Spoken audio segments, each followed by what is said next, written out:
কোরআনে কারীম বলছে, ইন্নাল্লাযীনা তাদউনা মিন দুনিল্লাহি ইবাদুন আমসালুকুম।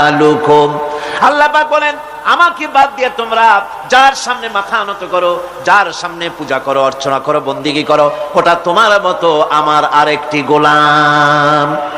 তুমি যেমন আমার গোলাম, ওটাও আমারই গোলাম। একটু জোরে সোরে জিকির করেন, লা ইলাহা ইল্লাল্লাহ, লা ইলাহা ইল্লাল্লাহ, লা ইলাহা ইল্লাল্লাহ, লা ইলাহা ইল্লাল্লাহ, লা ইলাহা ইল্লাল্লাহ,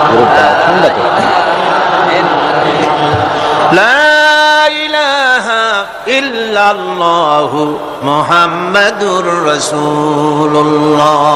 সুতরাং বোঝা যাচ্ছে আল্লাহ হচ্ছেন এক এবং একক। এই আল্লাহ সুবহানাহু ওয়া তাআলা তিনি বলছেন, আমাকে বাদ দিয়ে যার সামনে মাথা নত করো, ওরা আমার গোলাম। সূর্য কার গোলাম? চন্দ্র কার গোলাম? সাপ বলেন, বাঘ বলেন, আগুন বলেন, সব কার গোলাম? এগুলি সব কার কথা শোনে? আগুন যতই পূজা করেন, আগুনের মধ্যে আপনি পড়লে আগুন কি ছাড়বে? ছাড়বে না। তবে হ্যাঁ, আগুনের মালিক যদি বলে তাহলে ছাড়িয়ে দিবে, ঠিক কিনা? ইব্রাহিম আলাইহিস সালামকে আগুনের ভিতরে যখন ফেলে দেওয়া হচ্ছে, ফেরেশতা বলতেছিল, আমার কাছে সাহায্য চাও, আগুন থেকে বাঁচায় দেই। হযরত ইব্রাহিম বলেছিলেন, আমার তো পরীক্ষা হতেছে, ইমতিহান হতেছে, আমাকে ডিস্টার্ব করো না, আমি তোমার কাছে কেন সাহায্য চাইবো? আমি আগুনে পুড়লে পরে আমার মাবুদ, আমার খোদা, আমার আল্লাহ তিনি যদি খুশি হন, তাহলে আমার এমন আল্লাহকে খুশি করার জন্য 1000 বার পড়তে রাজি আছি। তোমার কাছে কেন সাহায্য চাইবো? আমি তো অন্ধ, আল্লাহর ইবাদত করি না, যিনি আমার দুঃখ দুর্দশা নিজের চোখে না দেখেন। আগুনের মধ্যে পড়ে গেলেন। আল্লাহ পাক আগুনকে অর্ডার করে দিলেন, ইয়া নারু কুনি বারদাও ওয়া সালামান আলা ইব্রাহিম। আগুন, আমার ইব্রাহিমের জন্য ঠান্ডা হয়ে যা, শান্তিদায়ক ঠান্ডা হয়ে যা। তাহলে দেখা গেল আগুনের মালিক হচ্ছেন আল্লাহ পাক। আল্লাহ পাক আজও যদি কোনো পূজা করা লাগবে না, আগুনের পূজা করা তো হারাম। আগুন হচ্ছে আল্লাহর গোলাম, আল্লাহর সৃষ্টি, এটা হচ্ছে মাখলুক, আল্লাহ হচ্ছেন খালিক। বিশ্বকবি, কবি সম্রাট আল্লামা ডক্টর ইকবাল কি সুন্দর করে বলেছেন, আজ ভি হো জো ইব্রাহিম কা ইমা पैदा, आज भी हो जो इब्राहिम का ईमान पैदा, आग कर सकती है एक अंदाज गुलिस्तान पैदा। ইব্রাহিমের ঈমান যদি আজও কোথাও হয় বিদ্যমান, করতে পারেন অগ্নিকুণ্ডে খুবসুরত এক গুলিস্তান। এখনো যদি ইব্রাহিমের ঈমান যদি কারো মধ্যে জাগ্রত হয়, আর তাকে যদি আগুনে ভালানো হয়, সে আল্লাহ আজও আছেন না? নাই? আছে কিনা? আল্লাহু লা ইলাহা ইল্লা হুয়াল হাইয়ুল কাইয়্যুম। পড়েন সবাই, আল্লাহু লা ইলাহা ইল্লা হুয়াল হাইয়ুল কাইয়্যুম। তিনি সদা জাগ্রত, তিনি চিরঞ্জীব। সুতরাং মহান শক্তিধর আল্লাহ পাক, তার হচ্ছে সব গোলাম। তুমি গোলাম হইয়া আর এক গোলামের কাছে হাত পাতো, সে তোমারে কিচ্ছু দিতে পারবে না। আমি দৃষ্টান্ত দিতে গিয়ে বলি, একজন ভিক্ষুক, সে যদি আর একজন ভিক্ষুকের কাছে গিয়ে বলে, ভাই আমারে 10টা টাকা দাও, সে 10 টাকা পাবে কই? সারাদিন খয়রাত করে পাইছে মোটে 5 টাকা, তোমার তো 10 টাকা দিতে পারবে না। ও ভিক্ষুক, তুমিও ভিক্ষুক। সুতরাং গোটা বিশ্ববাসী হচ্ছে আল্লাহ পাকের কাছে ভিক্ষুক। সবগুলি কি ভিক্ষুক? প্রধানমন্ত্রী হোক, প্রেসিডেন্ট হোক, প্রধান সেনাপতি হোক, আল্লাহ পাকের দরবারে এগুলি কিচ্ছুই না, গোলাম। এগুলি সব কি? গোলাম আর গোলাম। সুতরাং মাথা নত করা যাবে না কারোর সামনে। এই প্রকৃতি, এই নেচার শেখাচ্ছে, একজন আছেন, সেটাকে বুঝতে হবে। বোঝার জন্য আল্লাহ কি দিয়েছেন? কি বোঝার জন্য আল্লাহ পাক মানুষকে ব্রেন দিয়েছেন, বিবেক দিয়েছেন। শোনার জন্য কান দিয়েছে, দেখার জন্য চোখ দিয়েছে। আল্লাহ পাক বলছেন, লাহুম কুলুবুন লা ইয়াফকাহুনা বিহা ওয়ালাহুম আয়ুনুন লা ইউবসিরুনা বিহা ওয়ালাহুম আযানুন লা ইয়াসমাউনা বিহা উলাইকা কাল আনআম বাল হুম আযাল উলাইকা হুমুল গাফিলুন। আমি যাদেরকে কান দিয়েছিলাম, কলব দিয়েছিলাম, বিবেক দিয়েছিলাম, বিবেক দিয়ে সব বুঝলো, কিন্তু আমারে বুঝলো না। বিবেক দিয়া সব বুঝলো, বিবেক দিয়া সমস্ত জিনিস, নিজের স্বার্থের জিনিসগুলি বুঝলো, কিন্তু আল্লাহকে বুঝলো না। কান দিয়েছিলাম শোনার জন্য, গান শুনলো, বাজে কথা শুনলো, সব শুনলো, কিন্তু হকের দাওয়াত তার কানের মধ্যে ঢুকলো না। হক বুঝলো না, হক শুনলো না, হক দেখলো না, সত্যকে চিনতে পারলো না। আল্লাহ পাক বলেন উলাইকা কাল আনআম, এরা হলো চতুষ্পদ জানোয়ার, জানোয়ার পশু। আল্লাহ কয় না খালি পশু কইলে সারে না, বালহুম আদাল, একেবারে পশুর চাইতেও নিকৃষ্ট। কারণ কি? কারণ হলো পশু অবিশ্বাসী নয়, পশু অবিশ্বাসী নয়, পশু কাফের নয়, পশু মুশরিক নয়, পশু মুরতাদ নয়, পশু নাস্তিক নয়, ঠিক কিনা? সুতরাং পশুর চাইতেও খারাপ, পশুর চাইতেও খারাপ। পশু যেটা বোঝে তাও বোঝে না। পশু তো অন্তত মালিকের আনুগত্য করে, তার কথা শোনে, যার খায় তার কথা শোনে। কুত্তাটাও, কুকুরও যার খায় তার কথা শোনে, ঠিক কিনা গণ? অথচ যে আল্লাহ রাব্বুল আলামিন খেতে দিলেন, পড়তে দিলেন, সব কিছু দিলেন, তার ইবাদতটা বুঝতে চেষ্টা করলো না, তার ইবাদত বুঝতে চেষ্টা করলো না, তার গোলামি করতে জানলো না। সুতরাং এগুলি হচ্ছে উলাইকা কাল আনআম, এগুলি চতুষ্পদ জন্তু এবং জানোয়ারের মতো, বরং তার থেকেও নিকৃষ্ট। মানুষকে আল্লাহ পাক জ্ঞান দিয়েছিলেন, সেই জ্ঞান দিয়ে সে দূরবীন আবিষ্কার করলো, জ্ঞান দিয়ে দূরবীন আবিষ্কার করলো, যাতে করে শকুনের চাইতেও তীক্ষ্ণ দৃষ্টি সম্পন্ন হয়। সে গাড়ি আবিষ্কার করলো যাতে করে চিতাবাঘের চাইতেও বেশি দৌড়াইতে পারে। সে সাবমেরিন আবিষ্কার করলো যাতে করে মাছের চাইতেও বেশি দ্রুতগামী হয়ে চলতে পারে পানির তলা দিয়া। সব কিছুই করলো, কিন্তু তার মনুষ্যত্বকে বাড়াইতে পারলো না, মনুষ্যত্বকে বাড়াতে পারলো না। এই মনুষ্যত্বই ছিল সবচেয়ে বড় জিনিস। কবি বলছেন, মুঝে ये डर है कि दिले जिंदा तू ना मर जाए, मुझे ये डर है कि दिले जिंदा तू ना मर जाए, कि जिंदगानी इबारत है तेरे जीने से, मुझे ये डर है कि दिले जिंदा तू ना मर जाए। আমার এই ভয় হয়, হে আমার জীবন্ত আত্মা, তোর না অপমৃত্যু হয়ে যায়। কারণ তোর যদি অপমৃত্যু হয় তাহলে আমার তো বেঁচে থাকার কোনো লাভ নাই। আমরা তো আমাদের আত্মা, জীবিত আত্মাকে মেরে ফেলছি, জীবিত আত্মাকে মেরে ফেলছি, আত্মাকে বিকশিত করছি না। আত্মাকে বিকশিত করতে হবে। এই আত্মা বিকশিত হবে কিভাবে? সব জিনিসের খাবার আল্লাহ পাক এই জমিনে তৈরি করেছেন, ঠিক কিনা কর? সকলের খাবার এই জমিনে। মানুষ যেহেতু তৈরি হয়েছে এই মাটি দিয়ে, সেই জন্য আল্লাহ রাব্বুল আলামিন মানুষের খাবার মাটি দিয়ে তৈরি করে দিয়েছেন। কলা দিয়েছেন, কচু দিয়েছেন, আলু দিয়েছেন, মূলা দিয়েছেন, তাল দিয়েছেন, বেল দিয়েছেন, মাছ দিয়েছেন, তরকারি দিয়েছেন, পনির দিয়েছেন, দুধ দিয়েছেন, গোশত দিয়েছেন। খাবারের কোনো অভাব রাখে নাই, সব মাটি দিয়েছে। কিন্তু যেই রুহটা আমাদের ভিতরে, যে আত্মাটা আমাদের মধ্যে, যে আত্মা থাকলে পরে বাঁচি, আত্মা না থাকলে পরে মরে যাই, সেই রুহের খাবার আমরা কেউ দিতেছি না। রুহটা কি? আল্লাহ পাক বলছেন, নবী আপনাকে প্রশ্ন করা হয়, ওয়ায়াসআলুনাকা আনির রূহ কুলির রূহু মিন আমরি রাব্বি। নবী হে, প্রশ্ন করা হয় রূহ কি জিনিস? এর জবাব হচ্ছে এই, বলে দিন রূহ হচ্ছে আল্লাহর একটু অর্ডার, একটু হুকুম তোমার ভিতরে কাজ করছে। ওই রূহেরও কিছু খাবার আছে, ওই রূহেরও কিছু খাবার আছে। সেই রূহকে খাবার জমিনে তৈরি হবে না। রূহ গোশত খাবে না, পনির খাবে না, দুধ খাবে না, সর খাবে না, ফল খাবে না, কি খাবে? রূহের খাবার। যেহেতু রূহ এই পৃথিবীতে তৈরি হয় নাই, রূহ এসেছে আলমে আরওয়াহ থেকে, সেজন্য রব্বুল আলামিন রূহের খাবার পাঠিয়েছেন লৌহ মাহফুজ থেকে। আল্লাহ পাক কোরআনে কারীমকে রূহের খোরাক করে পাঠিয়েছেন। রূহকে যদি বাঁচাতে চান তাহলে তার একমাত্র খাদ্য হতেছে তেলাওয়াতে কোরআন, তেলাওয়াতে কোরআন। যত তেলাওয়াত করবেন ততই মজা লাগবে। সুবহানাল্লাহ, কোন সুবহানাল্লাহ। একটু হারাম শরীফ থেকে বেড়ায় আসেন। টাকা পয়সা যাদের আছে তাদের বলছি, পয়সা করি যাদের আছে, সিঙ্গাপুর বেড়ায়। আর সিঙ্গাপুর বেড়ায় করবা কি? মার্কেটিং ছাড়া আর কিছুই নেই।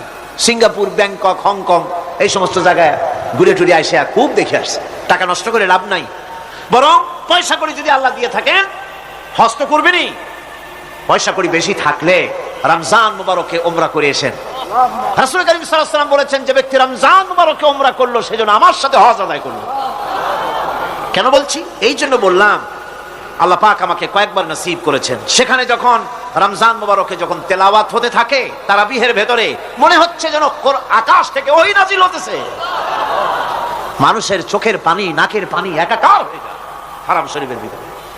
সেখানে তো মুনাজাত সারা বছর মুনাজাত হয় না, মুনাজাত হয় রমজান মুবারকে বেতেরের নামাজের ভিতরে। বেতেরের নামাজের ভিতরে ইমাম সাহেব হাত তুলে মুনাজাত করেন, অন্তত 8 থেকে 10 লক্ষ মানুষ হজের মৌসুমের মতো কাঁদতে কাঁদতে পাগল হয়ে যায়। কোরআন কি মজা! কোরআন হচ্ছে রুহের খাবার। আমরা তো রুহের খাওয়াই না, ঘোড়ার উপরে চড়ি, গাধার উপরে চড়ি, ঘোড়ারে গাধারে জন্মের মতো মুঠি খাইতে দেই না, নিজে খাই জন্মের মতো, খাইয়া ঘোড়ারে খাইতে দেওয়া হয় না, গাধারে খাইতে দেওয়া হয় না। ফলে ওর উপরে যখন সওয়ার হয় তখন ঘোড়া গাধা না খাইতে খাইতে একদিন 4 ঠ্যাং 4 দিকে দিয়া জায়গায় সিটে মরা ছাড়ার কোনো পথ থাকে না। আমাদের মানুষেরা খায় কি? সুবহানাল্লাহ। এই যে শবে বরাত আসতেছে, কি যে খাবে! দিশা আগের থেকে লিস্ট তৈরি হয়ে যায় কতটা আইটেম তৈরি করা হবে। রমজান মাসে আল্লাহ একটু কম টম মান্দায় খাবে, একটা রমজান মাস আল্লাহ দিলেন। সেই রোজার মাসে যে সারাদিন খায় না, এটাকে উসুল করে ইফতারের সময় সে যে কত খাবার, চোখ সারা বড় হয়ে যাবে দেখলে। পেঁয়াজি, বেগুনি, হালিম, শরবত, তরমুজ, বেল, কলা, কচু, না কি খাইতে খাইতে মাগরিবের রক্ত শেষ। কয় ভাই নামাজটা কোন রকম পড়ে আসি, তারপরে খাবো না। আবার গেল নামাজ পড়তে, আবার এসে খাইলো, খাইয়া তারপরে আবার ভাত খাইলো। কেমনে যে খায় আল্লাহ জানে, গলায় আঙ্গুল দিলে পাওয়া যায় এরকম খাইয়া। তারপরে তারাবি পড়তে দাঁড়ায় না, জনমের মতো খাইলে পরে তো অলস হবে শরীর। তারাবি পড়তে দাঁড়াইছে, লম্বা কেরাত হচ্ছে, উনি রুকুতে আছে, ইমাম সেজদায় চলে গেছে, ওনার খবর নেই। অথবা উনি সেজদায় পড়ে আছেন, ইমাম কোথায় উঠে গেছে তার খবর নেই। সুবহানাল্লাহ।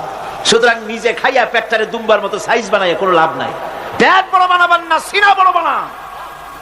সিনা বড় বানান, সিনার ভিতরে কোরআন ধারণ করেন, মজা পাবেন। এই আল্লাহ রাব্বুল আলামিন এত বড় নিয়ামত, এই কোরআন, এর থেকে বড় নিয়ামত পৃথিবীতে আর নাই। শ্রেষ্ঠ নিয়ামত, এর থেকে বড় নিয়ামত আছে ভাই? এই শ্রেষ্ঠ নিয়ামতকে পড়তে শিখুন, বুঝতে শিখুন, হেদায়েতের সবের মধ্যে আছে। সুতরাং আল্লাহ রাব্বুল আলামিন মনুষ্যত্বকে, আত্মাকে বিকাশ করার জন্য কোরআনে কারীম দিয়েছিলেন। মানুষ এই জ্ঞান দিয়ে আবিষ্কারের পিছনে চলে গেল। হ্যাঁ, আবিষ্কার দরকার আছে, মোটেই আমি এটাকে অস্বীকার করি না, সব দরকার। কিন্তু সেই সাথে আল্লাহ পাকের সাথে যে সম্পর্কটা থাকা দরকার ছিল, সেই সম্পর্ক থেকে মানুষ নিজেকে বিচ্ছিন্ন করেছে।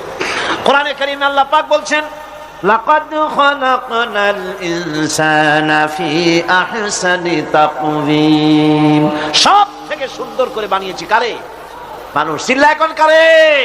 মানুষ হলো সবচাইতে সুন্দর, সবচাইতে সুন্দর সৃষ্টি আমার। ওগুলা, এই মানুষগুলি হচ্ছে আশরাফুল মাখলুকাত। মানুষ কি মাখলুকাত? সৃষ্টির সেরা। আপনারা সৃষ্টির সেরা হইলেন কি দিয়া? আপনারা কি বাঘের মতো দৌড়াতে পারেন? বল্লার মতো হুল ফুটাইতে পারেন? কুত্তার মতো কামড়াইতে পারেন? হাতির মতো শক্তি আছে? গরিলার মতো শক্তি আছে? মাছের মতো সাঁতরাইতে পারেন? সাপের মতো ক্রুদ্ধতা আছে? সিংহের মতো হিংস্রতা আছে? তো কিসের, কোন দিক থেকে আপনি আশরাফুল মাখলুকাত হলে? আশরাফুল মাখলুকাত হয়েছেন জ্ঞানের কারণে। কিসের কারণে? সেই জ্ঞানটার জন্যই তো আপনি সৃষ্টির সেরা। এই সৃষ্টির সেরা মানুষ, সুন্দর মানুষ, এই মানুষগুলি সুম্মা রাদাদনাহু ফি আসফালা সাফিলিন। সুম্মা রাদাদনাহু আসফালা সাফিলিন। এই মানুষ নিচে নামতে নামতে এত নিচে নামে, শয়তান অবাক হয়ে গালে হাত দিয়া নিচের দিকে তাকাইয়া দেখে আর চিন্তা করে, এর দূর নামলো কেমনে? শয়তান অবাক হয়ে যায় মানুষের অবস্থা দেখে। আজ America, British parliament, American parliament আইন পাস করে পুরুষে পুরুষে বিবাহ জায়েজ করে দিয়েছে সেখানে। নাউযুবিল্লাহি মিন যালিক। শয়তানের চাইতে অনেক কিছু। শয়তান ওই সব কাম জানেও না, বোঝেও না। শয়তান তো ভালো, কুত্তাও জানে না, ঠিক কিনা কর? কুকুরেও সমকামিতা করে না, শুয়ারেও করে না, গাধায়ও করে না। মানুষ কোথায় নামছে? এই মানুষ সৃষ্টির সেরা বানিয়েছিলাম, শয়তানের চাইতে নিকৃষ্ট হয়ে গেল। আল্লাহ পাক বলেন, ইল্লাল্লাযীনা আমানু ওয়া আমিলুস সালিহাতি ফালাহুম আজরুন গায়রু মামনুন। কিন্তু যারা ঈমান এনেছে, আমলে সালেহ করেছে, তাদের জন্য রয়েছে অপুরন্ত পুরস্কার। এই অপুরন্ত পুরস্কার আল্লাহ রাব্বুল আলামিন দান করবেন যারা নাকি মুমিন বান্দা, যারা নাকি ইবাদত করবে তাদের জন্য। এখন আমি আপনাদেরকে বলতেছিলাম যে ইবাদত গোলামি অর্থে, এর গোলামির পূর্ণ অর্থ সেটা হচ্ছে যে ব্যক্তি, পরিবার, সমাজ, রাষ্ট্র, জীবনের সকল ক্ষেত্রে গোলামি করতে হবে কার? আল্লাহ পাকের। এই ইবাদত শব্দটাকে কোরআনে কারিমে কয়েকটা অর্থে ব্যবহার করা হয়েছে, সে অর্থগুলি আমাদের জানা দরকার। যেমন ইবাদত এবং দাসত্ব অর্থে আল্লাহ পাক বলছেন, ثم أرسلنا موسى وأخاه هارون بآياتنا وسلطان مبين। অতঃপর মুসা এবং তার ভাই হারুনকে আমার নিদর্শন দিয়ে তাদেরকে সুস্পষ্ট রূপে প্রমাণ সহ ফেরাউন এবং তার সভাসদের কাছে আমি পাঠিয়ে দিলাম। তারা যখন তাদের কাছে গিয়ে দ্বীনের দাওয়াত দিল, তখন তারা কি বলল? ফাকালু আনুমিনু লিবাশারাইনি মিসলিনা ওয়া কওমুহুমা লানা আবিদুন। আমি যখন তাদেরকে পাঠালাম, তারা যখন দ্বীনের দাওয়াত দিলেন, ইবাদতের দাওয়াত দিলেন, তখন তারা বলল, আমরা কি এমন আমাদেরই মতো দুজন মানুষের আনুগত্য করব? এখানে আবিদুন অর্থাৎ দাসত্ব, আমরা কি তার দাসত্ব করব? এই দাসত্ব একমাত্র আল্লাহরই হতে পারে, আর কারো হতে পারে না। সেজন্য কোরআনে কারীম অন্যত্র বলছে, ইয়া আইয়ুহাল্লাযীনা আমানু কুলু মিন তাইয়্যিবাতি মা রাযাকনাকুম ওয়াশকুরু লিল্লাহি ইন কুনতুম ইয়্যাহু তা'বুদুন। হে ঈমানদারেরা, তোমরা যদি আমার ইবাদত করো, তবে আমি তোমাদেরকে যে সব পবিত্র জিনিস দান করেছি তা খাও এবং আল্লাহর শুকর আদায় করো। তো ইবাদত আল্লাহ পাকের করলে আল্লাহ পাক তাদেরকে খেতে দিবেন, পড়তে দিবেন, সবকিছু আল্লাহ পাক করে দিবেন।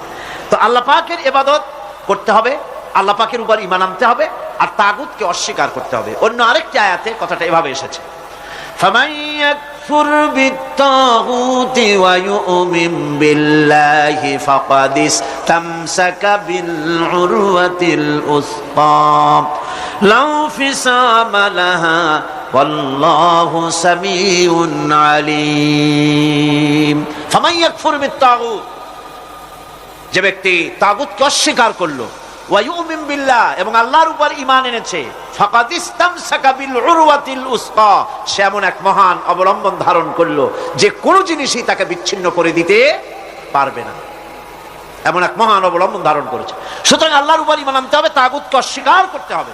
ইবাদত জীবনের সকল ক্ষেত্রে করতে হবে কার? আল্লাহ পাক। কোরআনে কারীম বলছে, এর আগে আমি প্রথমে শুনিয়েছি, সমস্ত নবীরা, আম্বিয়া আলাইহিস সালাম, তারা তার নিজের জাতিকে গোলামির জন্য দাওয়াত দিয়েছেন। আল্লাহ পাকের বলেছেন, আমার জাতি, একমাত্র নবী মুহাম্মদ রাসূলুল্লাহ সাল্লাল্লাহু আলাইহি ওয়াসাল্লাম আমার জাতি তিনি বলেন নাই। তাকে দিয়ে আল্লাহ পাক বলেছেন, ইয়া আইয়ুহান নাসু উবুদু রাব্বাকুমুল্লাযী খালাকাকুম ওয়াল্লাযীনা মিন ক্বাবলিকুম লাআল্লাকুম তাত্তাকুন। ইয়া আইয়ুহান নাসু উবুদু রাব্বাকুমুল্লাযী খালাকাকুম, রাব্বাকুম উবুদু রাব্বাকুম আয় আতিউ রাব্বাকুম, গোলামি করো, আনুগত্য করো, দাসত্ব করো তোমার সেই প্রভুর, সেই রবের, যিনি তোমাকে সৃষ্টি করেছেন। তার আনুগত্য জীবনের সব ক্ষেত্রে করো। এক জায়গায় করলে হবে না, সব জায়গায় করলে হবে। আগামী রাত্রিটা হচ্ছে শবে বরাত, তাই না? বোঝেন নাকি বোঝেন না? আগামী রাত্রিটাই আমরা হচ্ছে সেই ধরনের মানুষ, মিনিমাম লেবার ম্যাক্সিমাম প্রফিট।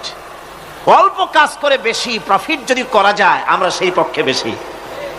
শবে বরাত, শবে কদরে ইবাদত করিয়া জীবনের সব গুনাহ মাফ করাইতে চাই, আর করাইয়া মনে করলাম, বিশ্বাস করলাম যেটা এইভাবে হয়, কিন্তু পরের দিন থেকে আবার যেরকম ছিল মানুষ সেরকম হয়ে যায়।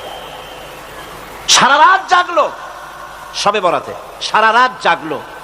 সকালবেলায় যে ব্যবসায়ী সারা রাত জাগলো, সকালবেলায় দোকানে দিয়ে ওজনে কম দেওয়ার অভ্যাসটার পরিবর্তন হইল না।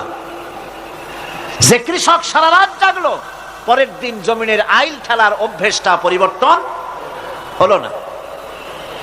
যে ব্যক্তি মিথ্যা কথা বলতো, চুরি করতো, ডাকাতি করতো, যে অফিসার সারা রাত জেগেছেন, পরের দিন অফিসে গিয়ে তার ঘুষ খাওয়ার বদভ্যাস থেকে তিনি নিজেকে বিরত রাখতে পারেননি। তাহলে এই শবে বরাত করে রাত জেগে ফায়দা কতটুকুন ফায়দা? হ্যাঁ, ফায়দা কিছু আছে, ফায়দা আছে। সেটা হলো পায়াস খাওয়া, সেটা হলো গোশত খাওয়া, রুটি খাওয়া, এই ফায়দা তো হবেই, এগুলি হয়। কিন্তু আপনার মূল ফায়দা হবে কি করে যদি আপনার অভ্যাসের পরিবর্তন না হয়? কথা বোঝেন কিনা? মূল অভ্যাসের তো পরিবর্তন করতে হবে। একজন মাঠে মাঠে ঘুরছে, আর এক পাগল এসে জিজ্ঞেস করছে, ঘুরছো কেন? ঘুরবো না, আগামীকাল কোরবানির দিন, গরু তালাশ করতেছি, গরু পাচ্ছি না, বাজারে টাজারে ঘুরলাম, আবার আর এক বাজারে যাচ্ছি। আরে বাজারে গরু কেন? মাঠে কত গরু আছে, একটা ধরে জবাই দিলেই তো হয়। লোকটি বলছে, দেখো পরের গরু জবাই দিলে তো গোনা হবে। কয় না, তুমি অঙ্ক বোঝো না।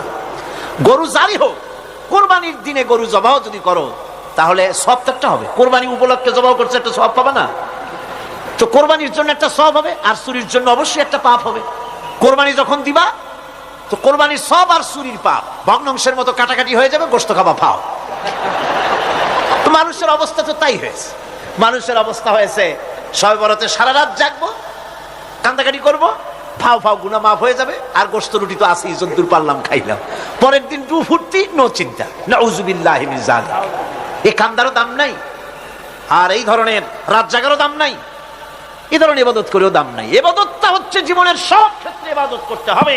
ইবাদত সম্পর্কে মিস ইন্টারপ্রিটেশন যেটা এসেছে, ভুল অর্থ যেটা এসেছে, সেই ভুল অর্থের কারণে মানুষ শুধু মনে করে নামাজ, রোজা, হজ, যাকাতই শুধু ইবাদত না। ইবাদত হচ্ছে জীবনের সকল ক্ষেত্রে গোলামিটা হতে হবে আল্লাহ পাকের সব জায়গায়।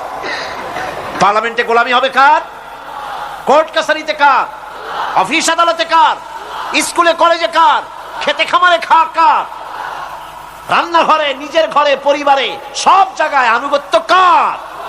কেবলমাত্র আল্লাহ সুবহানাহু ওয়া তাআলার হুকুম অনুযায়ী জীবন পালন করার নামই হচ্ছে ইবাদত। এই ইবাদত, নামাজ পড়ার নামও ইবাদত, নামাজ না পড়ার নামও ইবাদত। রোজা রাখার নামও ইবাদত, রোজা না রাখাও ইবাদত। এখন আপনারা বলতে পারেন, যেটা ঠিক কি আশ্চর্য কথা শুনাইলেন, নামাজ পড়া তো ইবাদত, নামাজ না পড়া আবার কোন দেশে ইবাদত? রোজা রাখা তো ইবাদত, রোজা না রাখা কোন দেশে ইবাদত? মূল কথা হচ্ছে 5 ওয়াক্ত নামাজ সময় মতো পড়বেন, তা তো আপনার ইবাদত হবে। কিন্তু সূর্য উদয়ের সময়, সূর্য ঠিক মাথার উপরে থাকার সময়, সূর্য ঠিক অস্তগামী হওয়ার সময় নামাজ পড়া জায়েজ নাই, সেজদা করা জায়েজ নাই, হারাম করা হয়েছে। সুতরাং এই 3 সময় নামাজ না পড়াটাই ইবাদত। সারা বছর রোজা রাখবেন, ইবাদত হবে। কিন্তু 2 ঈদের 5 দিন রোজা রাখা হারাম করা হয়েছে, ওই 5 দিন রোজা না রাখাটাই, তার অর্থ হলো জীবনের সমস্ত কাজটাই হলো ইবাদত হবে, যদি মুসলমান আল্লাহর হুকুম মাফিক তার জীবনকে পরিচালনা করে। আপনার চোখের চাহনিটাও তো ইবাদত হবে। সুবহানাল্লাহ। এই চোখ দিয়ে গুনাহ কামাই করা যাবে, আবার এই চোখ দিয়ে সওয়াব কামাই করা যাবে। যদি কোনো সন্তান তার মা বাবার দিকে ভক্তির নজরে, মহব্বতের নজরে যদি তাকায়, নবীজি বলেছেন একটা কবুল নফল হজের সওয়াব আমলনামায় লেখা যাবে। সাহাবীরা প্রশ্ন করেছেন, যদি কেউ 100 বার তাকায় তো কি হবে? নবীজি বলেছেন, আল্লাহ রাব্বুল আলামিনের নিয়ামতের ভান্ডার অফুরন্ত নিয়ামতের, সেখানে কোনো অভাব নাই। যদি কোনো বান্দা যদি তার মা বাপের দিকে দৈনিক 100 বার তাকায় তো ওই বান্দার আমলনামায় 100 কবুল নফল হজের সওয়াব লেখা যাবে। তাহলে দেখা গেল চোখের চাহনি আপনার ইবাদত, আপনার ঘুম ইবাদত, আপনার চাকরি ইবাদত, আপনার ব্যবসা বাণিজ্য ইবাদত। তার মানে হলো আল্লাহর গোলামি, আল্লাহর হুকুম অনুযায়ী কাজ করার নামই হচ্ছে ইবাদত। ইয়াকা না'বুদু ওয়া ইয়াকা নাস্তাঈন। পড়েন সবাই, ইয়াকা না'বুদু ওয়া ইয়াকা নাস্তাঈন। আল্লাহ তাআলা একমাত্র তোমার গোলামি করি, তোমারই আনুগত্য করি, তুমি ছাড়া কারো গোলামি করি না, তুমি ছাড়া কারো গোলামি করি না। এখন দোকানদার নামাজের মধ্যে পড়লো ইয়াকা না'বুদু। ইয়াকা না'বুদু, না'বুদু শব্দটা হচ্ছে মুজারের সিগায় যায়। এর মধ্যে 2টা কাল পাওয়া যায়, বর্তমান আর ভবিষ্যৎ, 2টি কাল পাওয়া যায়। না'বুদু এই শব্দ দিয়ে বোঝানো হচ্ছে কি, আল্লাহ পাক এই নামাজের ভিতরে যেমন তোমার হুকুম পালন করে নামাজ আদায় করছে, যেমন নামাজের ভিতরে কিছু খাওয়া যায় না, বাইরে খাওয়া জায়েজ ছিল, নামাজ পড়ছি বলে খানাটা আমার জন্য হারাম হয়ে গেছে। কথা বলা জায়েজ ছিল, নামাজের ভিতরে কথা বলা হারাম করে দিলাম। এদিক ওদিক তাকানো জায়েজ ছিল, নামাজের ভিতরে এদিক ওদিক তাকানো বন্ধ করে দিলাম। তার মানে আমার জন্য চিরস্থায়ী, সব সময়ের জন্য আমার জন্য হালাল করে দেওয়া জিনিসগুলি এই নামাজের ভিতরে অল্প সময়ের জন্য হারাম করে প্রমাণ করে দিলাম মাবুদ গো, এই নামাজের পরে চিরস্থায়ী হারামগুলো এইভাবে আমার জন্য হারাম করে নেব। নামাজটা পড়ছি যেভাবে করে, নামাজের বাইরের জীবন চালাবো সেইভাবে করে। সেজদা দিলেই তো সওয়াব হয়। সেজদা দিলে কি হয়? সওয়াব হয়। যদি কেউ 5-6টা সেজদা দিয়ে দেয় এক রাকাতের মধ্যে তো কি হবে? যদি কেউ নামাজ পড়লে তো সওয়াব হয়। ফজরের নামাজ যদি 4 রাকাত পড়ে তো কি হবে? মাগরিবের নামাজ যদি 2 রাকাত পড়ে অথবা 4 রাকাত পড়ে তো কি হবে? ইচ্ছে করে যদি এভাবে করে, ভুল করবে নয়, ইচ্ছে করে যদি করে, তাহলে আল্লাহর আইনের সঙ্গে বিরোধিতা করছে বলে সে বিদ্রোহী হিসাবে প্রমাণিত হবে। সুতরাং কথা হচ্ছে নামাজের ভিতরে আয় আল্লাহ পাক ইয়াকা নাবুদু, এই নামাজের ভিতরে তোমার হুকুম মেনে যেভাবে নামাজ আদায় করি, নামাজের বাইরের জীবনটাও তোমার হুকুম মেনে পালন করব। এটাই হচ্ছে ইবাদতের মূল থিম, মূল আইডিয়া, মূল ফিলোসফি।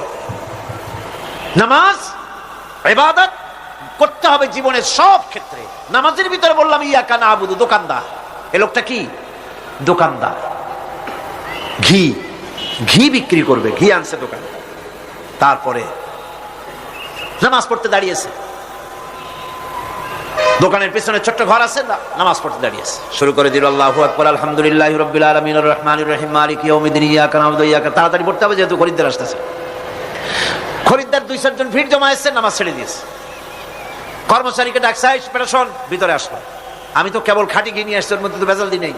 তাড়াতাড়ি করে ওর মধ্যে যা দিয়ে ভেজাল দিতে হয় ভেজাল দিয়ে ঠিক মতো দিয়া তারপরে বিক্রি করবি। 100 টাকা কিনছিস, 250 টাকা করে বিক্রি করবি। আল্লাহু আকবার, রহমানির রহিম মালিকি ইয়াউমিদ্দিন ইয়াকা নাবুদু ওয়া ইয়াকা।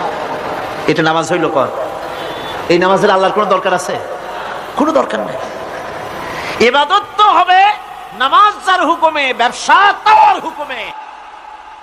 নামাজে সেজদা দিব যার হুকুমে, রোজা রাখবো তার হুকুমে, নামাজ পড়বো যার হুকুমে, অর্থনীতি চালাবো তার হুকুমে, নামাজ পড়বো যার হুকুমে আমার দেশের কলকারখানা চলবে, নামাজ পড়বে যার হুকুমে পার্লামেন্ট চলবে তার হুকুমে, নামাজ পড়বো যার হুকুমে রাজনীতি চলবে তার হুকুমে। এর উল্টা পাল্টা যদি হয় মুসলমান মানতে পারে কখনই। সুতরাং মুসলমানকে আনুগত্যের মস্তককে অবনত করে দিতে হবে আল্লাহ পাকের সামনে। আল্লাহর সঙ্গে আর বান্দার সঙ্গে হক আছে। বান্দার উপরে আল্লাহর হক এবং আল্লাহর উপরে বান্দার হক কি? এ ব্যাপারে একটি হাদিস আপনাদেরকে শোনানো যায়। হাদিসটি হচ্ছে ওয়ান মুআজ বিন জাবাল রাদিয়াল্লাহু তাআলা আনহু قال كنت رديف النبي صلى الله عليه وسلم على حمار فقال لي يا معاذ أتدري ما حق الله على العباد وما حق العباد على الله। হযরত মুআজ বিন জাবাল রাদিয়াল্লাহু তাআলা আনহু বলেন যে আমি রাসূল করিম সাল্লাল্লাহু আলাইহি ওয়াসাল্লামের পেছনে তার গাধায় সওয়ার ছিলাম। তিনি আমাকে জিজ্ঞেস করলেন, মুআজ তুমি কি জানো বান্দার উপরে আল্লাহর হক কি এবং আল্লাহর উপরে বান্দার হক কি? তিনি বললেন, আল্লাহু ওয়া রাসূলুহু আ'লামু, আল্লাহ এবং তার রাসূল খুব ভালো করে জানেন। রাসূল করিম সাল্লাল্লাহু আলাইহি ওয়াসাল্লাম জবাব দিলেন, ক্বালা হাক্কুল্লাহি আলাল ইবাদ আন ইয়াবুদুহু ওয়া লা ইউশরিকু বিহি শাইআ ওয়া হাক্কুল ইবাদি আলাল্লাহ আন লা ইউআযযিবু মান লা ইউশরিক বিহি শাইআ। আল্লাহর নবী বলেন, বান্দার উপরে আল্লাহর উপরে বান্দার হক হতেছে, আল্লাহর উপরে বান্দার হক হতেছে বান্দা আল্লাহ পাকের ইবাদত করবে, আল্লাহর গোলামি করবে, আল্লাহর আনুগত্য করবে, দাসত্ব করবে। সেই আনুগত্য ইবাদত আর গোলামির ভিতরে কাউকে শরীক স্থাপন করবে না। বান্দার উপরে আল্লাহর হক হতেছে যেই বান্দা আল্লাহ পাকের ইবাদত করবে, গোলামি করবে, আর কোন শিরক করবে না, কিয়ামতের দিন ওই বান্দা সম্পর্কে আল্লাহর হক হবে বান্দাকে জাহান্নামের আগুন আল্লাহ পাক হারাম করে দিয়ে তার জান্নাত দিয়ে দিবেন। এটাই হলো বান্দার উপর আল্লাহ পাকের হক। সুতরাং ইবাদত হবে সলিড কার জন্য? আল্লাহ পাকের জন্য। জোরে বলেন কার জন্য? একমাত্র, কেবলমাত্র, শুধুমাত্র আল্লাহ পাকের জন্য গোলামি হবে। সাধারণ জনগণের দাবি হচ্ছে মিনিমাম দাবি, খুবই কম। তাদের দাবি হলো মোটা সুতার কাপড় চাই ইজ্জত ঢাকার জন্য, পেট ভরে খেতে চাই, পোলাও কোরমা বিরিয়ানির দরকার নাই, আর আশ্রয়ের জন্য ছোট্ট একটু ঘর চাই, চোর ডাকাতের উপদ্রব থেকে নিরাপত্তা চাই। কথা ঠিক কিনা? আমি বললাম, স্পিকার সাহেব, আজ পর্যন্ত যতগুলি গভর্নমেন্ট এসেছে বাংলাদেশে, প্রত্যেকটি গভর্নমেন্ট আমার দেশের জনগণের এই ন্যূনতম দাবি, এই আশা পূরণ করতে ব্যর্থতার পরিচয় দিয়েছে। কেউ পারে নাই। যারাই গেছে তারাই তাদের নিজেদের আখের গোছাবার চেষ্টা করেছেন। সব নিজেকে নিয়ে ব্যস্ত, নিজের লোকদের নিয়ে ব্যস্ত, জনগণ নিয়ে চিন্তা নাই। সুতরাং মানুষের চাহিদা হচ্ছে খাদ্য আর নিরাপত্তা। আমরা কি খাদ্য আর নিরাপত্তা সত্যি কি চাই? চাই। খাদ্য যদি চাই ক্ষুধার সময়, নিরাপত্তা যদি চাই ভীতির সময়, আল্লাহ রাব্বুল আলামিন বলেন কোন গভর্নমেন্ট দিতে পারবে না, দুনিয়ায় কেউ দিতে পারে নাই, পারবেও না। ক্ষুধার সময় যদি খাদ্য চাও, ভীতির সময় যদি নিরাপত্তা লাভ করতে চাও, তাহলে ফালিয়াবুদু রাব্ব হাযাল বাইত, এই ঘরের মালিকের ইবাদত কর। কোন ঘর? কাবা ঘর। বলেন কোন ঘর? কাবা ঘর। কাবা শরীফের মালিকের ইবাদত কর। তাহলে কি হবে? আল্লাযী আত'আমাহুম মিন জু'in ওয়া আমানাহুম মিন খাউফ। এই ঘরের মালিকের ইবাদত যদি করো, তাহলে ক্ষুধার সময় তিনি তোমাদেরকে খেতে দিবেন, আর ভীতির সময় তিনি তোমাদের নিরাপত্তা দান করবেন। এ ওয়াদা কার? চিল্লায় বলেন ওয়াদা কার? আল্লাহ পাকের ওয়াদা বিশ্বাস হলো না, এমনই পোড়া কপালের মুসলমান। নির্বাচন যখন আসলো, সলিমউদ্দিন সাহেব আসতেন মঞ্চের উপরে, পরিচয় করানো হচ্ছে। এত আপনারা যার বক্তৃতা শোনার জন্য দ্বীপ্রহরের রৌদ্রে কষ্ট করতেছিলেন, এখন সেই সংগ্রামী জননায়ক বিপ্লবী সন্তান, তিনি এখন আপনাদের সামনে বক্তব্য রাখবেন। উনি দাঁড়ায় বললেন, ভাইয়ার আমার, বোনের আমার, আমি এবার বোতল মার্কা বাক্স নিয়ে দাঁড়াইছি, আমারে সকলে মিলে ভোট দেন। এবার যদি ক্ষমতায় যেতে পারি, না খাইয়া কেউ মরবেন না, কিন্তু কি খাইয়া মরবে তাও কয় না। মানুষেরা এই কথাগুলি বিশ্বাস করলে সমানে ভোট দিল। হায় রে কপাল! আল্লাহ বললেন আমার ইবাদত কর, আমার গোলামি কর জীবনের সব জায়গায়, তাহলে ক্ষুধার সময় খাইতে পারবি আর ভীতির সময় নিরাপত্তা পাবি। আল্লাহর কথাটা বিশ্বাস হইল না। এই নামাজ পড়ার মুসলমানের দাম আছে, কম দাম আছে? এ রোজা খাওয়ার দাম আছে? এ মুসলমান দাবি করার দাম আছে? আল্লাহ রাব্বুল আলামিন তিনি পরিষ্কার করে বলছেন, এই ঘরের মালিকের ইবাদত করো, তিনি ক্ষুধার সময়ে খেতে দিবেন, আর তিনি তোমাদেরকে ভীতির সময় নিরাপত্তা দান করবেন।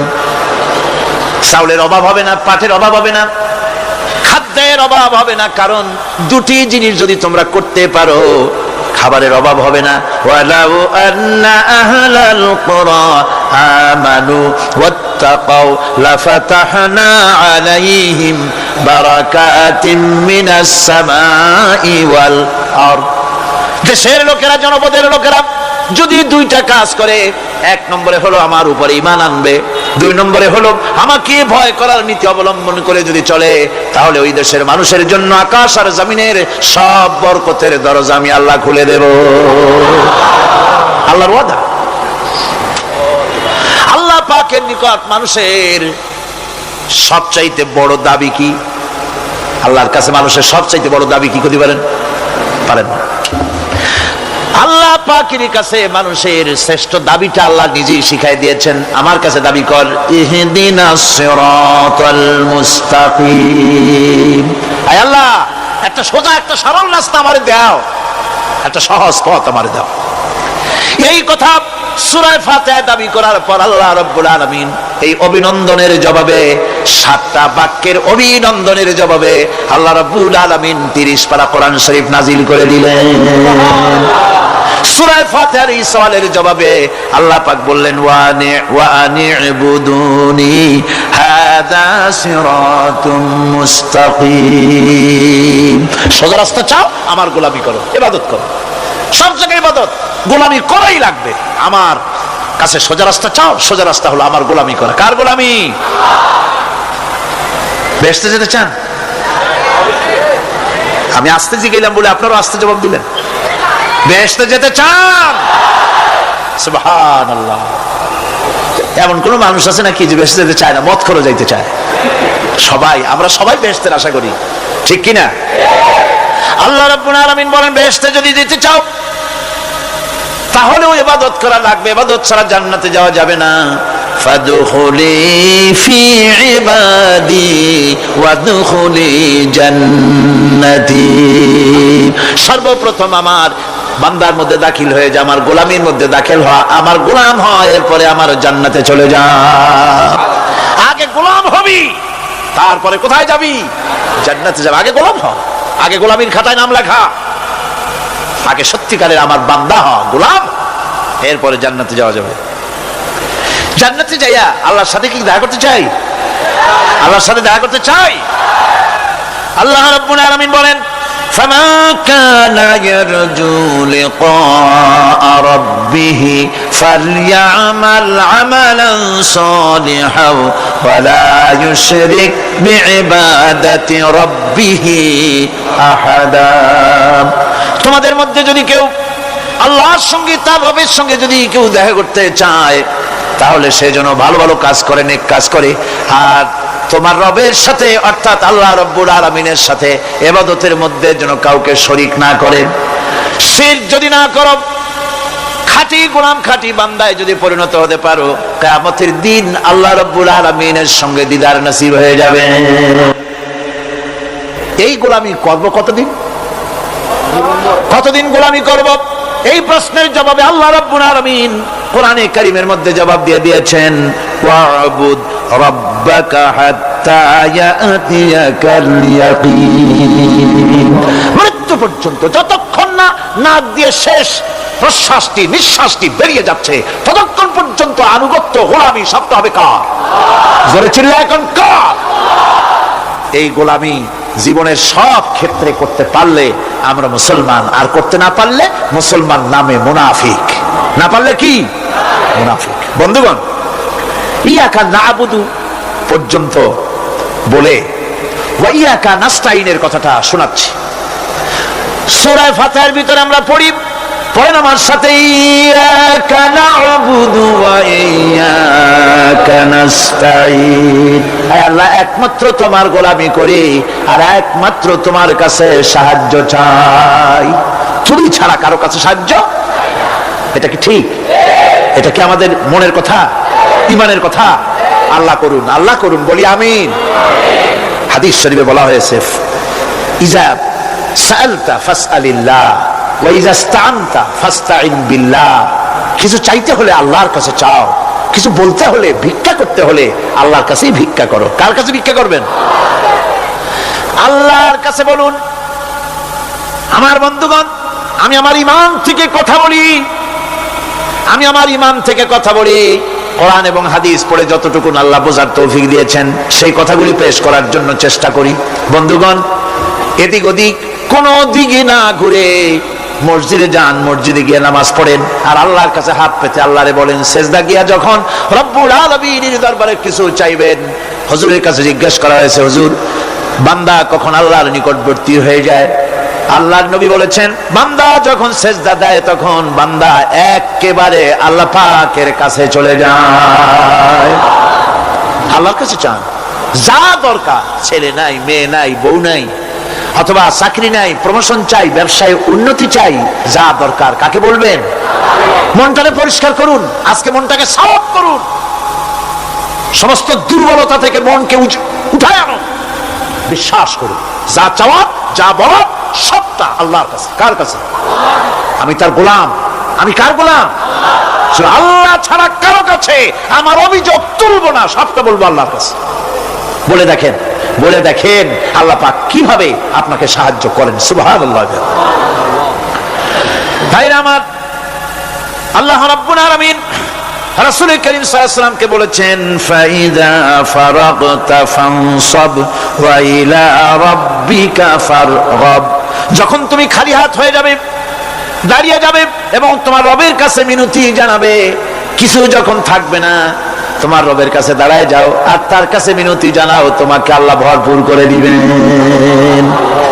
ভান্ডের কোনো অভাব নাই। আমাদের ভান্ড হচ্ছে যত দেব তত কমবে, আর আল্লাহর ভান্ড যত দেয় তত সমান সমান থাকে, মোটেই কমে না, মোটেই কমে না। সুতরাং দয়াল বাবা, বাবাজান, কেবলাজান বাবা কি যে কবে আর কি করবে দিশা করতে পারে না। গান বাজনা, তারপরে গোসল শরীফ, কি জানি হাবিজাবি শরীফ, কোন শেষ নাই। বেদাত দিয়ে ভরে গেছে।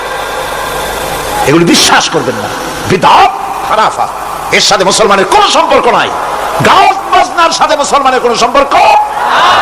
হাতে কতগুলো ঢোল নিয়ে তারপরে মাজারের কাছে গিয়ে ঢোল বাজায়, কবরের কাছে। মাথায় কতগুলো চুল, দাঁতে ময়লা, মোজগুলা ঠোঁট দুইটা ঢাইকিয়া দাড়ির কাছে এসে পড়ছে। হায় হায় রে, এই রকমের মোষ আমি মাঝে মধ্যে চিন্তা করি যে দই খায় কেমনে এরা। গাঁজা মদ খাইয়া এগুলো মাজার মধ্যে গিয়ে পড়ে থাকে। আর কি জানি আছে ওইটারে ঘষে এগুলো, আর বলে মদিনা যাব কেমনে, মদিনা যাব কেমন। তুই মদিনা যাবি কেমনে? মদ খেয়ে গাঁজা খেয়ে তুই যাবি মদিনা? একটা কথা হইলো? তোর নাপাক কদম আল্লাহ পাকের আরদে মুকাদ্দাসে উঠতে পারে না। বদকার, জিনাকার, শারাবি, কাবাবি আল্লাহ পাকের নাফরমান। কতগুলা শালু কাপড় গায়ে দিয়া, মাথায় কতগুলা চুল রেখা, তারপরে গ্রামের নামে শরীফ। আশ্চর্য কথা, এই গ্রামের নাম শরীফ, ওই গ্রামের নামের মাথায় গিয়া শরীফ।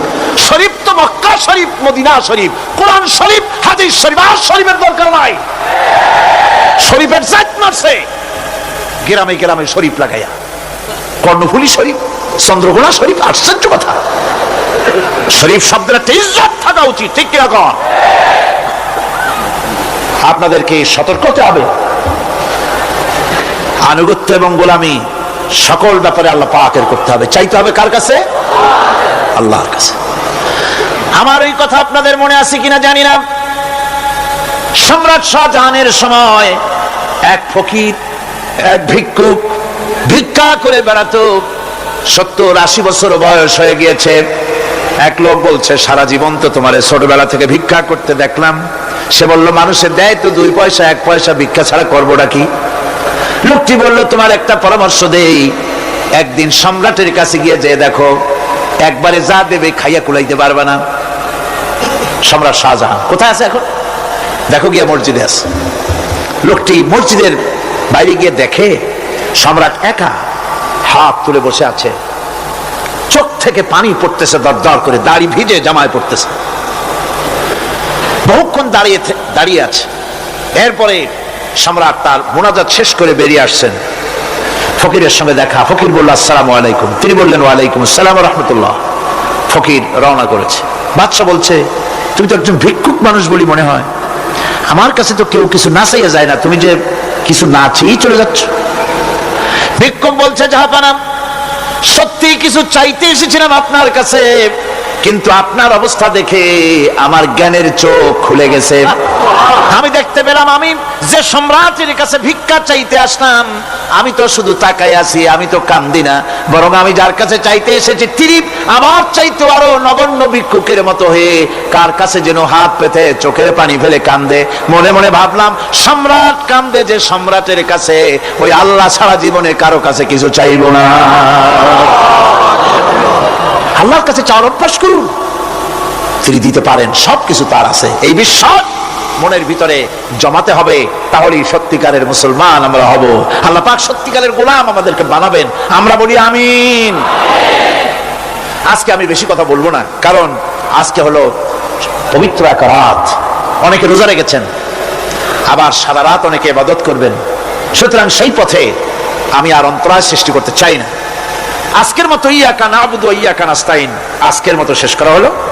2 দিন ধরে ইয়াকা নাবুদের উপরে, ইবাদতের উপরে 2 দিনে যে আলোচনা করলাম, আল্লাহ করালেন। আমি আশা করি ইবাদতের একটা ক্লিয়ার কনসেপশন আপনাদের তৈরি হওয়ার কথা ইনশাআল্লাহ। হয়েছে কিনা? আল্লাহ পাক কবুল করুন, বলে আমিন।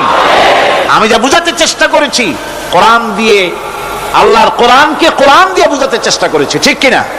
আল্লাহ পাক আমাদেরকে কবুল করুন, আমরা যেন ইবাদত বুঝি। চলে গেল আমিন। ভাইরা আমার, আগামীকাল আখেরি মোনাজাত, আর আজকে শবে বরাতের মোনাজাত। এই মোনাজাতের জন্য দাঁড়ানো ভাইরা বসে, যত লোক দাঁড়ানো দেখছি সব লোক মোনাজাত করার জন্য সবাই মহব্বতের সাথে বসে পড়েন, মোনাজাতের জন্য বসে পড়ুন। বসতে বললে আবার দাঁড়ান কেন? জোরে সরে জিকির করেন, আল্লাহ আল্লাহ আল্লাহ আল্লাহ। মাশাআল্লাহ, নিয়ে আসেন। একটু জোরে করেন না, মহব্বতের সাথে করেন।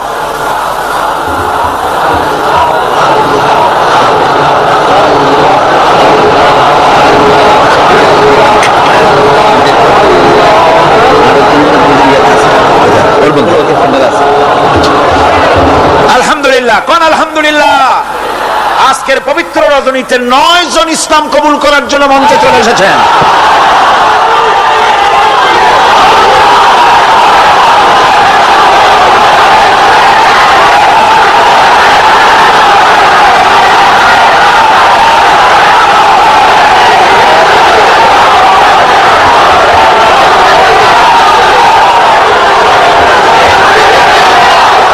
বসেন, আমি বসার জন্য অনুরোধ করছি, সবাই বসুন, বসুন, বাস বাস, সবাই বসেন, সবাই বসেন, স্লোগানের দরকার নাই আর, বসুন।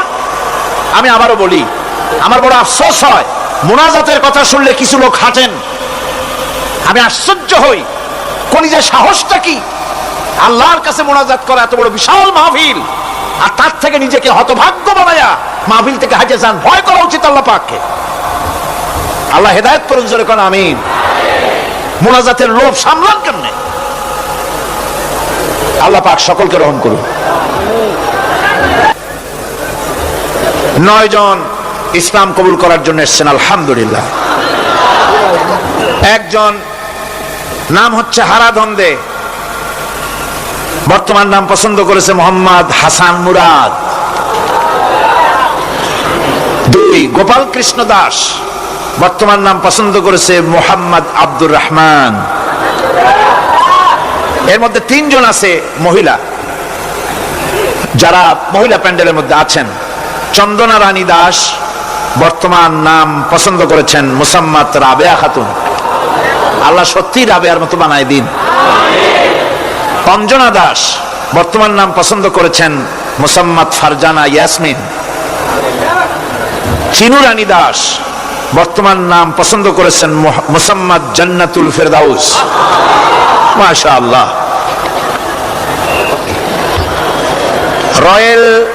রয়েল জনগণ নাকি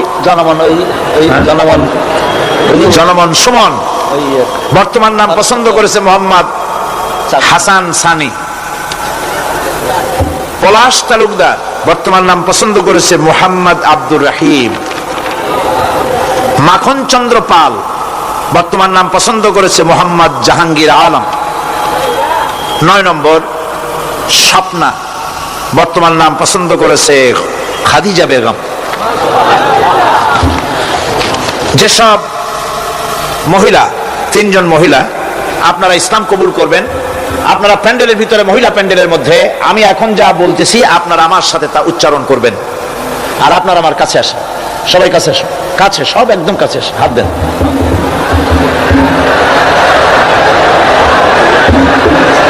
মাইকের কাছে আসেন। বিসমিল্লাহির রহমানির রহিম। লা ইলাহা ইল্লাল্লাহু মুহাম্মাদুর রাসূলুল্লাহ। আল্লাহ ছাড়া কোনো ইলাহ নাই, মাবুদ নাই, উপাস্য নাই। মুহাম্মদ সাল্লাল্লাহু আলাইহি ওয়াসাল্লাম আল্লাহর প্রেরিত রাসূল। আশহাদু আন লা ইলাহা ইল্লাল্লাহু ওয়াহদাহু লা শারীকা লাহু ওয়া আশহাদু আন্না মুহাম্মাদান আবদুহু ওয়া রাসূলুহু। আমি সাক্ষ্য দিচ্ছি আল্লাহ ছাড়া কোনো উপাস্য নাই, মাবুদ নাই, ইলাহ নাই। তিনি এক, তিনি একক, তিনি নিরঙ্কুশ, তার কোনো অংশীদার নাই। আমি আরো সাক্ষ্য দিচ্ছি মুহাম্মদ সাল্লাল্লাহু আলাইহি ওয়াসাল্লাম আল্লাহর প্রেরিত বান্দা এবং তার রাসূল। সকলকে বলো আসসালামু আলাইকুম। সবাই সালামের জবাব দিন। দাঁড়িয়ে থাকুন। আমি এই বিশাল জনসমুদ্রের পক্ষ থেকে, তাওহীদি জনতার পক্ষ থেকে এই নতুন ভাইদেরকে বুকে আলিঙ্গন করে আমি তাদেরকে সম্মানিত করছি। আল্লাহ পাক তাদের প্রতি রহম করুন, আমরা সবাই বলি আমিন। তারা আমাদের তাওহীদবাদী মুসলমান ভাই, এদের সাথে আমাদের সম্পর্ক কি? তোমরা নামাজ পড়বে ঠিক মতো, 5 ওয়াক্ত নামাজ ঠিকভাবে আদায় করবে, কোরআন শরীফ শিখবে, ইসলামকে জানবে। শুধুমাত্র কলেমা পড়ে মুসলমান হলেই মুসলমান হওয়া যায় না, এই কথাগুলি যেন মনে থাকে। নামাজ 5 ওয়াক্ত সঠিকভাবে আদায় করতে হবে।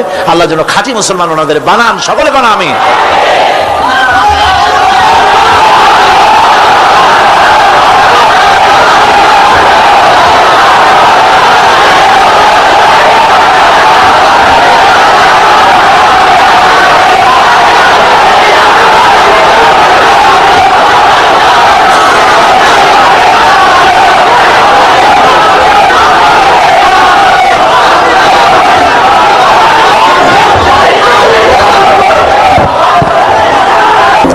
اللهم آمين. ربنا ظلمنا أنفسنا وإن لم تغفر لنا وترحمنا لنكونن من الخاسرين. ربنا لا تزغ قلوبنا بعد إذ هديتنا وهب لنا من لدنك رحمة إنك أنت الوهاب. أي الله تعالى পবিত্র কোরআনে কারিমের তাফসীরের মাহফিলের আজকের চতুর্থ রজনীতে আল্লাহ আমরা তোমার দরবারে গুনার বোঝা নিয়ে তোমার দরবারে হাত তুলেছি। মেহেরবানি করে আমাদের আলোচনার সওয়াব, দুরূদ ও সালাম এর সওয়াব রাসূল করিম সাল্লাল্লাহু আলাইহি ওয়াসাল্লামের রূহ মুবারকে পৌঁছায় দাও। রব্বুল আলামিন,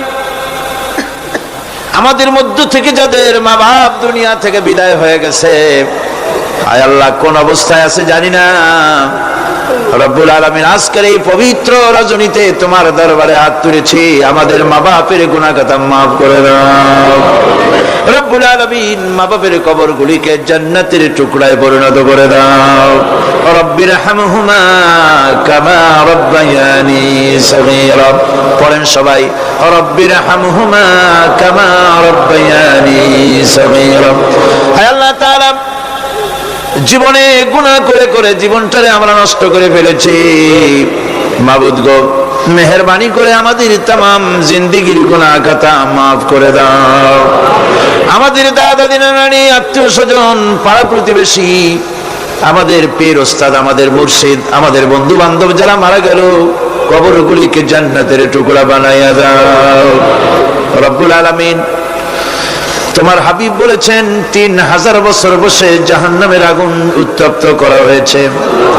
রক্ত মাংসের শরীর নিয়ে জাহান্নামের আগুন সহ্য করতে পারবো না বাবু, তুমি দয়া করে মেহেরবানি করে জাহান্নামের আগুন আমাদের জন্য হারাম বানাইয়া দাও। হে আল্লাহ তাআলা, আমাদের মা বাপ, আমাদের স্ত্রী পুত্র পরিজন যারা মারা গেছে, সকলের জন্য জাহান্নামের আগুন হারাম বানাইয়া দাও। রব্বুল আলামিন, আমাদেরকে তোমার খাঁটি গোলামদের মধ্যে শামিল করে নাও। হে আল্লাহ তাআলা, রব্বুল আলামিন, কিয়ামতের ময়দানে যেদিন পায়ের নিচে হবে তোমার মতো মাটি, আর মাথার উপরে প্রকাণ্ড সূর্যের কিরণ হবে, মাথাটা ফেটে গিয়ে, মাথার চান্দি ফেটে গিয়া মগজগুলি গলে গলে নাক কান দিয়ে বেয়ে পড়তে লাগবে, জিহ্বাটা কুকুরের মতো চুলে নাভিস্থল পর্যন্ত পড়ে যাবে, ময়দানে সারা পড়বে পানি পানি বলে। আল্লাহ, ওই দিনে তোমার হাবিবের হাতের কাউসারের পেয়ালা আমাদের নসিব করে দিও। রব্বুল আলামিন, আয় আল্লাহ তাআলা,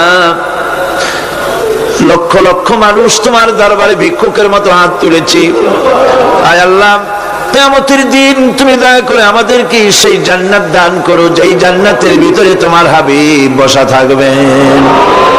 আয় আল্লাহ তাআলা, তোমার হাবিবকে দেখি নাই, অনেকে যাইতে চায় মদিনায়, পয়সার অভাবে যেতে পারে না। সারা জীবন কাবা শরীফের দিকে ফিরে তোমাকে সিজদা দেয়, সেই কাবা অনেকে দেখে নাই। এই রকমের লোক যারা আছে, যেতে মন চায়, হজ নসিব করে দাও। তোমার হাবিবের রওজার কিনারে গিয়ে জীবনে বারবার সালাম দেওয়ার তৌফিক দিয়ে দাও। রব্বুল আলামিন, तमाम পৃথিবী মুসলমানদের জন্য আজকে বড় বিপদের দিন। বসনিয়ার মুসলমানেরা মরতেছে, সোমালিয়ায় না খেয়ে মরে, কাশ্মীরের মুসলমান মরে, সুদানে, সোমালিয়ায় এরিত্রিয়ায়, বার্মায়, ফিলিপিনে, দুনিয়ার বিভিন্ন জায়গায় মুসলমানেরা কষ্টের ভিতরে আছে। আল্লাহ, মুসলমানের গুনার দিকে না তাকাইয়া তোমার হাবিবের উম্মতের কথা চিন্তা করে আল্লাহ তুমি মাফ করে দাও। রব্বুল আলামিন, তোমার হাবিবের বরকতে, তার তোফাইলে আল্লাহ তুমি দয়া করে বিশ্ব মুসলমানদের মুক্তি দাও। দুনিয়ার মুসলমানদের এক বানায় দাও, নেক বানায় দাও। আয় আল্লাহ তাআলা, তাম পৃথিবীর বুকে মুসলমানদের হারানো সম্পদ, হারানো ইজ্জত আবার তুমি ফিরাইয়া দাও। রব্বুল আলামিন, মা বোনেরা প্রতিদিন কষ্ট করে মাহফিলে আসেন, আমরা সবাই মিলে আমাদের মা বোনদের জন্য দোয়া করি। আল্লাহ তুমি দয়া করে মেহেরবানি করে মা বোনদের জিন্দেগির গুনাহ মাফ করে দাও, নিঃসন্তানীকে সন্তান দিয়ে দাও। আয় আল্লাহ রব্বুল আলামিন, আমাদের বিবি বাল বাচ্চা যা দান করেছো সবগুলোকে দিনদারি বান্দার নামাজি বানাও। আজকের এই পবিত্র রাত্রে মাবুদকে দয়া করে মেহেরবানি করে আমাদের প্রতি তোমার রহমতের নজর দিয়ে তাকাও। আল্লাহ তাআলা, সমাজ কল্যাণ পরিষদ তোমার উপরে ভরসা করে বিরাট খরচের বোঝা মাথায় নিয়ে মাহফিলের আয়োজন করেছেন। আল্লাহ তুমি দয়া করে তোমার বান্দাদের দিল খুলে দাও, তাদের হাত খুলে দাও, যাতে করে ঋণ মুক্ত তারা করে দেয়। রব্বুল আলামিন, দয়া করে মেহেরবানি করে মাহফিল তোমার দরবারে কবুল করে নাও। আর একটা দোয়া করি, গতকাল তোমার বান্দারা কুষ্টিয়া থেকে যারা আসতেছিলেন, দুটো অবিবাহিত যুবক ছেলে মারা গেল। আল্লাহ শাহাদাতের দরজা নসিব করে দাও। ওর মধ্যে একজন তো আছে যার বাপ নাই, তার মা তার উপরে নির্ভর ছিল। ওই মা যখন খবরটা পেয়েছে তার বুকে কেমন ভাবে অবস্থা হয়েছে, তার মাকে ধৈর্য ধরার তৌফিক দিয়ে দাও। রব্বুল আলামিন, ইন্ডিয়া থেকে, বার্মা থেকে, বাংলাদেশের প্রত্যন্ত অঞ্চল থেকে মানুষেরা কষ্ট করে এসেছেন, বড় আশা নিয়ে এসেছেন। আল্লাহ সকলের দিলের নেক মকসদ তুমি পুরা করে দিও। রব্বুল আলামিন, আমাদের প্রিয় জন্মভূমি বাংলাদেশের উপরে তোমার রহমত নাজিল করো। আমার দেশকে তুমি কবুল করো, সব রকমের ষড়যন্ত্র থেকে দেশটারে তুমি বাঁচাও। আয় আল্লাহ তাআলা, দেশে কোরআনের শাসন চালু হয়েছে, দৃশ্য আমাদের দেখার তৌফিক দাও। আয় আল্লাহ, যদি কেউ দেশের উপরে জুলুম করার চিন্তা করে, মুসলমানদের উপরে, আলেমদের উপরে, ইসলামের উপরে হাত দেওয়ার চিন্তা যদি কেউ করে, আল্লাহ সে হাতগুলি তুমি অবশ করে দাও। আয় আল্লাহ, মুসলমানের দেশ, পৃথিবীর দ্বিতীয় বৃহত্তম মুসলিম দেশ, আমাদের ভুলের কারণে তুমি আমাদেরকে শাস্তি দিয়েছো।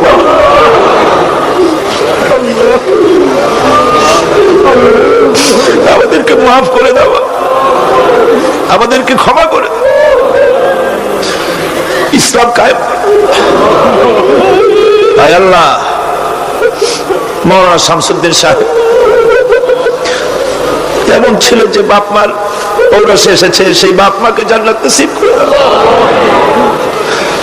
জীবনের সবচাইতে বড় নিয়ামত তিনি হারিয়েছেন চোখ, তার জন্য তার মনে কোনো কষ্ট নাই, তোমার ইচ্ছার উপরে তিনি রাজি।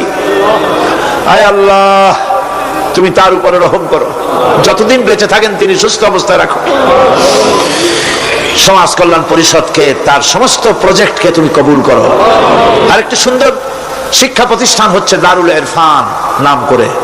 আল্লাহ, এই দারুল ইরফানকে যে উদ্দেশ্য নিয়ে তৈরি হচ্ছে, এই শিক্ষা প্রতিষ্ঠান কি তুমি দয়া করে কবুল করো।